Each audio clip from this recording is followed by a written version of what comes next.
Assalamualaikum warahmatullahi wabarakatuh. Selamat pagi, salam sejahtera untuk kita sekalian. Mudah-mudahan masih tetap sehat, tetap semangat ya, teman-teman menjalankan aktivitas. Oke, pagi hari ini kita akan lanjutkan kemarin. Kalau saya lihat rata-rata dari kemarin kita ketemu di OGC. Nah, baru juga mulai. Ini satu bro. Oke, tidak ada kan yang baru datang kemarin, tetapi ini kan teman-teman yang ikut ada yang bertambah. Ada beberapa orang yang tambah. Ada yang digilir Pak, ada yang semalam. Ada yang digilir. Oke ya, kita lanjutkan hari ini dengan training yang berhubungan dengan RAC 06 atau MHS 06 yang berhubungan dengan ruang terbatas atau confined space. Oke, sekali lagi untuk teman-teman PJS ini tidak asing aktivitas ini karena sering-sering Anda lakukan aktivitas ini apalagi pada saat pelaksanaan 1 tahun nanti. Sama juga nanti pada saat tanggal 1 nanti kalian akan bisa jadi akan mengakses fasilitas-fasilitas yang valid yang akan pada saat akan dilakukan maintain perbaikan itu masuk kategori confined space. Saya cuma meng-highlight saja secara tidak secara spesifik karena ini kan refreshing, tugas-tugas refresh. Oke teman-teman yang baru, ada yang baru pertama kali training ini? Saya rasa tidak ada ya. Kalau teman-teman berani berarti teman-teman rata-rata refresh. Nanti saya akan jelaskan mungkin tidak secara dalam nantinya karena teman-teman sudah familiar dengan aktivitas ini. Termasuk nanti karena sebenarnya kan lesson plan atau rencana pembelajaran sama dengan rumah kemarin. Sebenarnya 8 jam dia. Cuman ini confined space sama juga 8 jam, cuma karena dia refreshing kita maksimalkan waktu 4 jam, jadi tidak sampai 4 jam. Oke, mudah-mudahan juga. Oke, sekali lagi saya ingatkan di akhir sesi ada tes. Kemarin saya sudah periksa untuk semua hasil training ya semua memuaskan, jadi saya sudah kasih ke tim planner bahwa itu saya sudah periksa ya. Kita selesaikan secara adat istilahnya. Kemarin. Oke, teman-teman ini aturannya kembali lagi. Yang pertama situasi keadaan darurat jika terjadi ada 2 pintu bisa kita gunakan sebagai akses untuk jalur evakuasi ke master point nanti. Ini penting sekali lagi saya sampaikan karena apalagi kalau berhubungan dengan aktivitas di ruang terbatas harus sekali lagi saya sampaikan kemarin di awal kita kan belajar mengenai OGC. Terlebih lagi ini dia kalau berbicara ruang terbatas, kalau kita mau bekerja di ruang terbatas ini harus pintar-pintar menyelesaikan situasi keadaan darurat ya. Kita tunggu instruksi nanti kan nanti ruang terbatas ini kan sekaligus dengan center. Jadi dulunya teman-teman kalau training confined space itu berbeda dengan training center, tapi sekarang digabung. Jadi bisa jadi di antara teman-teman nanti akan ditunjuk sebagai sentri, Anda tidak bisa menolak karena sudah training dia. Kan persyaratan sentri juga harus training. Mana trainingnya ini sudah digabung. Dulunya itu berbeda training. Oke, kita sudah mulai tepat waktu. Kalau ada mau terima telepon silakan di luar. Ya, silakan di luar. Kita akan diskusi seperti kemarin di terkait standar. Terkait apapun itu ya yang berhubungan dengan aktivitas kita nanti. Oke, ini yang akan kita bahas teman-teman. Ya, kita akan bahas nantinya ada 5 sub item dari isi presentasi. Sama dia dengan slide dengan yang ada di modulnya teman-teman sekalian. Yang pertama ada tujuan dan sasarannya. Sudah pasti. Aktivitas ini ada training ini ada tujuan dan sasarannya. Ya. Yang paling pertama masih sama dengan kemarin, menuntut kompetensi tiap-tiap orang. Ya, menuntut tiap-tiap kompetensi tiap-tiap karena orang tidak bisa atau kita kalau melakukan aktivitas di ruang terbatas di fasilitas yang lain itu tidak diperbolehkan kalau Anda tidak kompeten. Salah satu kompetensi yang didapat itu dari kelas training. Ya, untuk membentuk 3 ekor yang berkolaborasi itu kemarin saya sampaikan. Knowledge, pengetahuan, skill dengan attitude, keterampilan dan perilaku yang baik. Oke, teman-teman, sasarannya daripada training ini agar supaya baik itu pengawas maupun pekerja itu bisa mengidentifikasi bahaya dan risiko yang dapat mencederai kita semua pekerja pada saat melakukan aktivitas di ruang terbatas atau di open space. Oke, berikutnya juga pengawas dan pekerja itu mengetahui karakteristik confined space di mana. Teman-teman, tidak sama-sama itu orang mau bilang itu confined space. Tidak, seperti itu. Ada karakteristiknya. Ya, kembali lagi. Ada beberapa orang di sini, kalau tidak salah beberapa bulan ini sudah ikut training di kelas saya tapi lakukan online. Itu juga saya jelaskan kepada teman-teman. Jadi istilahnya ada karakteristiknya. Vale sudah tentukan itu yang mana itu yang masuk kategori confined space atau tidak.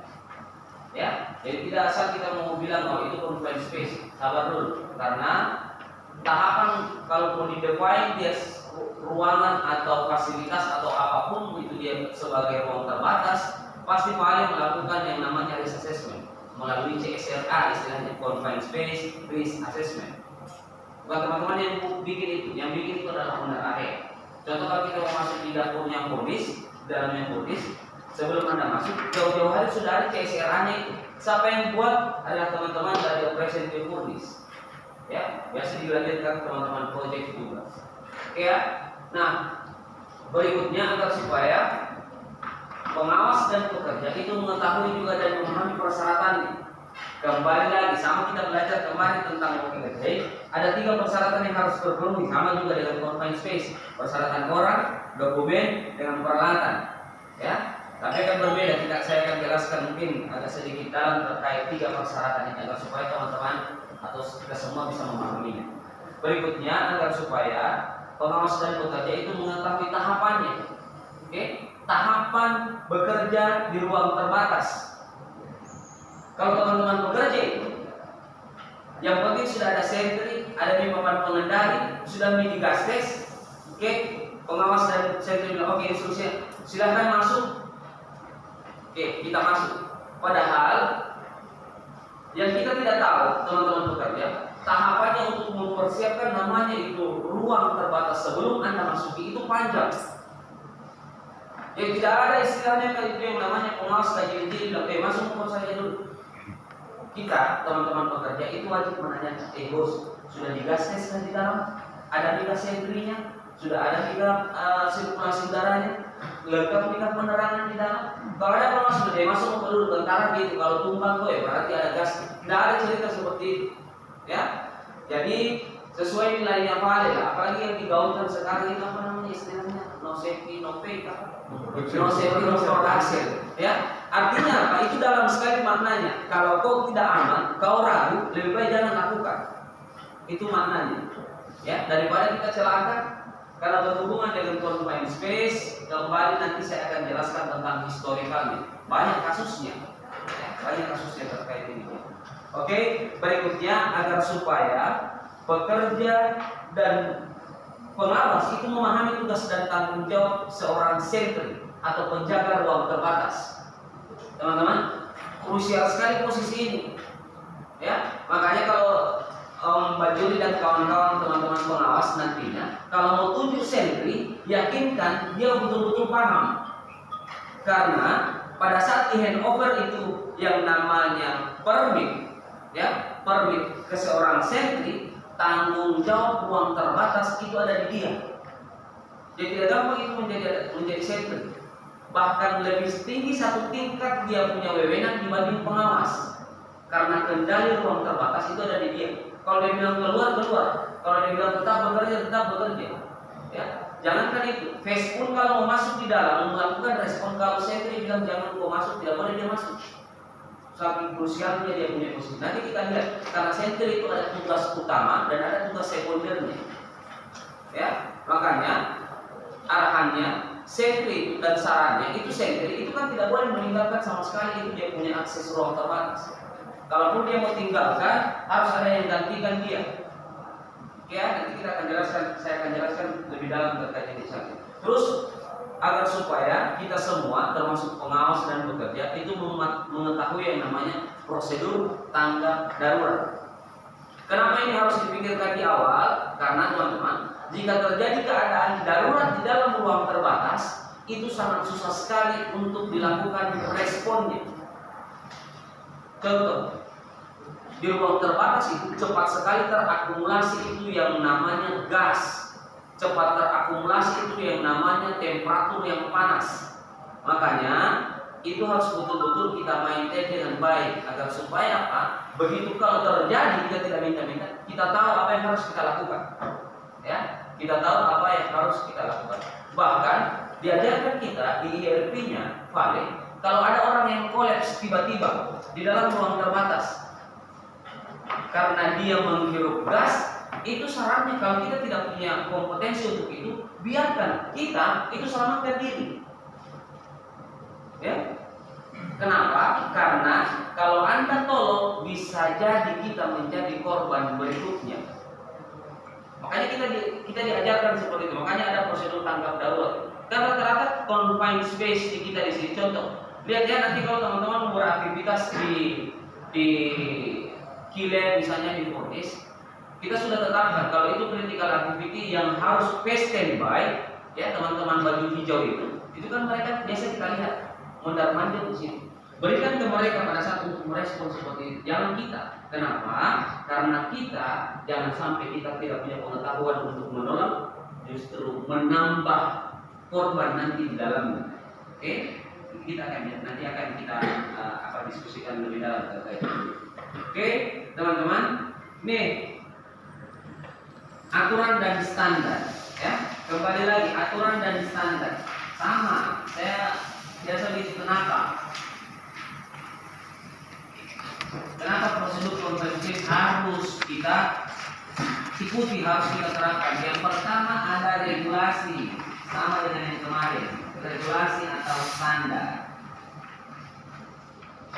Oke, di regulasi atau standar di Undang-Undang Nomor 1 1970, kita ada di industri pertambangan ada yang namanya Permen, Peraturan Menteri Nomor 26 Tahun 2018.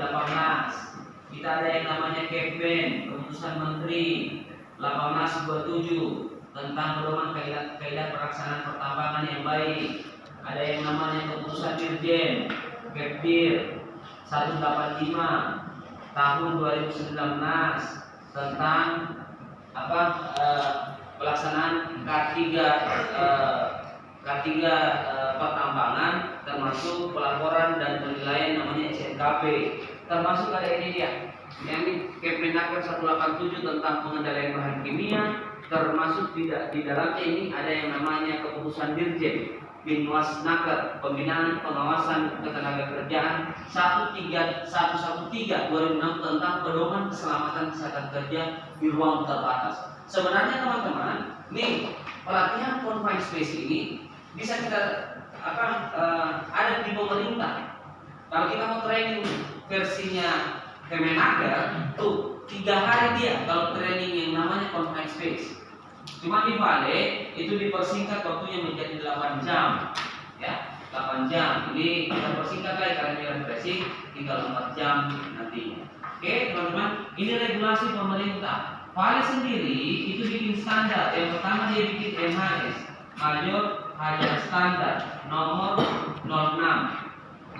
Ya, ada RAC juga, require ataukah critical activity requirement 06 juga, dan dibahas dia namanya EHS, SP standar prosedur 05,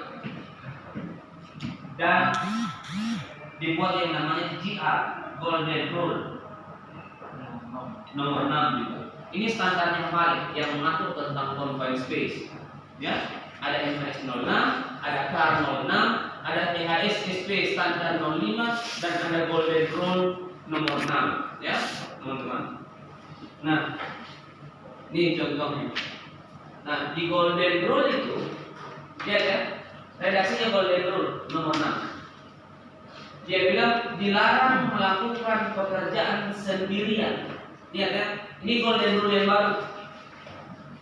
Jangan melakukan pekerjaan sendirian di dalam ruang terbatas. Yang pertama, tanpa pelatihan. Kedua, tanpa kewenangan, tanpa izin, dan tanpa menggunakan APD yang sesuai. Ada 5 penekanan itu di golden rule, ya, golden rule nomor 5.